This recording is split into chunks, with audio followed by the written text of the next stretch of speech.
of National Upcountry Muslim Caucus, Kiambu chapter. My name's Alhaji Shabani Kakere Bakari.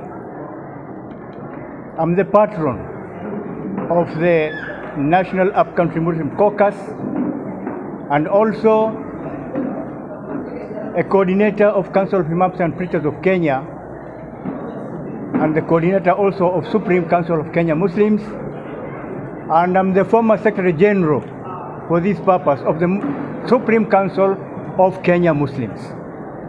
I'm a retired career civil servant who has served this country for 36 years. So we are not just giving stories, we are giving exactly what has transpired in this country for almost 5 to 6 decades regarding upcountry Muslims. Kenya has enjoyed relative stability since independence in 1963. However, there has been marginalization and exclusion of some groups, either intentionally or unintentionally. One of the groups which have suffered tremendously is upcountry Muslims. For years, the participation, inclusivity of Muslim minority communities in Kenya, and more so in the areas where the minority has been very low or none at all. This is true especially in the state, county positions, nominations, and appointments. Due to the above, some concerned Muslims established Upcountry Muslim Caucus, which is a platform that was founded more than 10 years ago. It seeks to enhance, increase inclusivity, participation of minority Muslim communities actively in socio-economic and political aspects of the Republic of Kenya. This is in pursuant to the Bill of Rights, Chapter 4, Article 56 of the Constitution of Kenya 2010, the minorities and marginalized groups. The caucus was born out of need to create an independent forum to citizen participation and need to encourage and create awareness among Muslim minorities communities to be proactive rather than reactive to the challenges facing them in their country, both at the grassroots and national level. The founding purpose being to create a bridge and open up communication and participation avenue to have great impact. The caucus is now working with other like-minded national and religious Muslim and non-Muslim organizations. Minority Muslim communities in upcountry areas continue to face challenges, among them education. We continue to face challenges in education in areas of education bursaries, support of madrasas, in employment of teachers, and infrastructure. Representation in various school management committees, access to technical vocation and training for youth, access to scholarships in and out of the country. Employment opportunities. Employment opportunities, Muslim minorities, communities in upcountry areas continue to face discrimination in access to government employment opportunities. This is evident in the number of Muslim minorities employed in national government administration as well as counties. They are minimal, if any. In 2017, new administrative boundaries were created and others were split.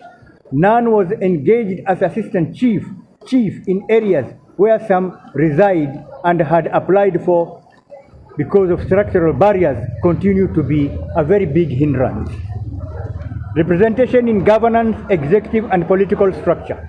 None of the counties in Mount Kenya region and most of the upcountry counties has nominated minority Muslim women or men in their county assemblies to meet the 1/3 requirement in the Constitution and the inclusion of minority communities. No Muslim was nominated in the executive arm of the counties, either CEC or chief officer, in more than 95% of counties in upcountry. Further to that, there was no representation in the various boards and committees formed in most upcountry counties. For example, county public service boards, county economic committees, water boards, among others. This has made it very difficult to have our unique communal matters to be represented or even addressed. In national sphere, no upcountry Muslim was nominated for CS or PS. Number 4, inclusivity in the socio-economic development of our country. Some of the challenges we continue to face include loaning through riba, interest, access to facilities such as Uwezo, Youth and Women Fund, access to government tenders, some are based on what you can give, capital to start businesses, exclusion in community development programs such as mental health, youth and women, unavailability of Muslim communal places. Almost all Muslims' activities are done communally, and Muslims in upcountry counties continue to face the following communal challenges. Land set for mosques. Where land has been donated, there is a lot of structural and institutional barriers to prevent a mosque from being constructed. Cemetery and burial spaces. The current burial site in Thika is the only one between Gezorai and Ngoliba. The site was allocated in 1920 and no other expansion from its current location. As Muslim numbers continue to grow, these communal facilities remain static, not only here in Thika, but almost in all upcountry regions. Muslim schools and other institutions and assets remain unregistered even when registration procedures have been initiated. We need protection of the law in our assets and consideration in allocation of land, in land redistribution and allocation to the landless. Resolution. This meeting has evaluated the status of upcountry Muslim communities' involvement in socio-economic and political aspects in the county in relation to Vision 2030 and the 2010 Constitution, and resolved the following. 1. We will help in the efforts by the government on ensuring that peace in the electioneering period and maintaining harmonious relationship with our neighbors. Number 2, we will get involved in all matters of socio-economic and political aspect of our country, Kenya. That we will seek partnership and support individuals with track record of integrity, promotion of peace, respect and integrity in the August 22 elections. We will only support leaders who will lay concrete plan of inclusivity of minority communities in their structures and appointments in key decision structures as we move to the general elections of 2022. We will enter into memorandum of understanding with such leader and we will enter into structured engagement with them. We will have formed technical committee at the national level and county level to structure the engagement at those levels. In Kiambu County, technical committee will engage with all aspirants for various counties and constituency positions, and we will announce the candidates we will support. The Kiambu County chapter and Nairobi chapter will act as the lead to all other counties in ensuring the right and inclusivity of all other counties. We will come out in large numbers. In this respect here, it's my pleasure to tell you that upcountry Muslims from 10-mile coastal strip up to Kisumu, because of the severe and strategic immigration from northeastern and coast to these areas, we can now comfortably secure over 1 million votes. So we will deal with whoever shall agree to our terms and terms of the general Muslim community in these areas. We will come out in large numbers in the August election to vote for the leaders of our choice. That the National Steering Committee will work very closely with all counties to ensure that all counties hold a similar forum to discuss their issues and meet leaders of their choice for mutual understanding. That the National Steering Committee will engage IEBC, NCIC, and other relevant bodies in civic education, promotion of peace now, during, before, and after the elections. This is the statement from today's deliberations, and I will now call upon the national chairman to add anything and maybe answer questions if any. Karibu bwana.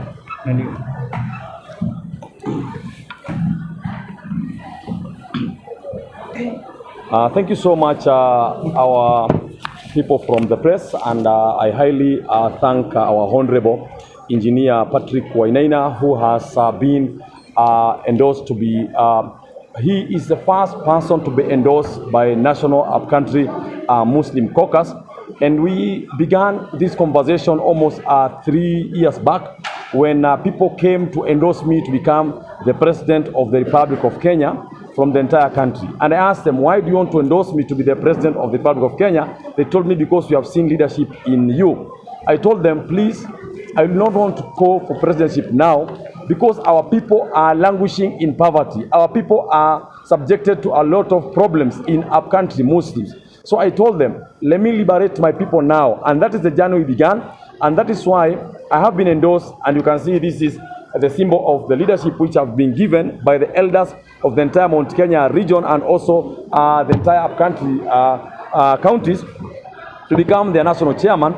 The reason we met here today is to tell Kenya that we have begun our work, and our work is simple. We have almost 1.2 million votes which are for upcountry Muslim Caucus, and I'm very clear, intact votes for upcountry Muslim Caucus. Because the problem is that anyone who wants president, they have been lied that there are many votes in Mombasa, in Coast, and in Northeastern. That is a lie. Votes are with upcountry Muslim Caucus, and they are the only group which can unite. On the same length, upcountry Muslim Caucus say that they will be endorsing people who can work with them. And that is why we have come here today to endorse Engineer Patrick Wainana Jango to be the first governor to be endorsed by this upcountry Muslim Caucus to be the governor in Kiambu County. And at the same length, we have agreed and decided that we are endorsing our brother Juma Hamed to be the first MP to be endorsed by this caucus. Lastly, next week, God willing, on 21st of February 2022, we will be launching nationally upcountry Muslim Caucus. We will have delegates from all the entire country. Today here, we have Muslims from Kiambu County. We have more than 1,000 leaders. We didn't invite everyone. The leaders of mosques and other institutions, and they are backed by 94 other members who have come from all the counties to witness the same. So our prayer to Kiambu County people, please elect Engineer Patrick Wainana when it comes to 2022 general election, because he will be safe in his hands. Elect our brother Juma Hemedi to be the MP of Thika town, because he will be in safe hands. Lastly, for those who are calling me because they want me to endorse them as governors, endorse them as president, please note that I don't do that myself. I have a council of elders. I have youth representatives. We have our mothers. We have a council of elders for Muslims in upcountry who I always consult each and every day. May God bless you, and I believe that now it's time for our brother Juma Hamed to say anything. Then he invites the governor, and I think we'll be taking questions after that. Thank you.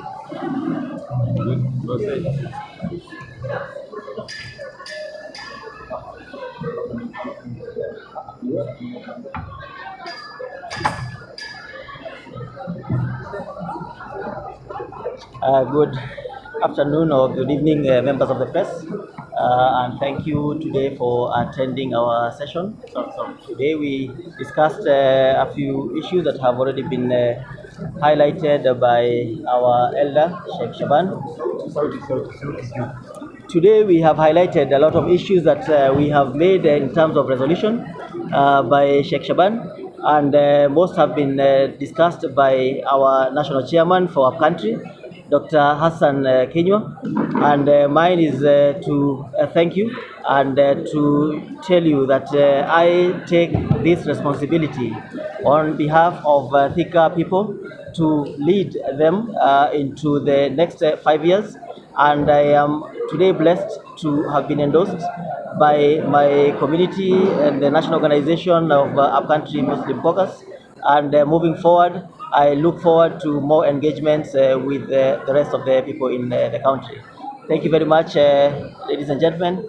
And now I wish to invite Mheshimiwa Patrick Wainana.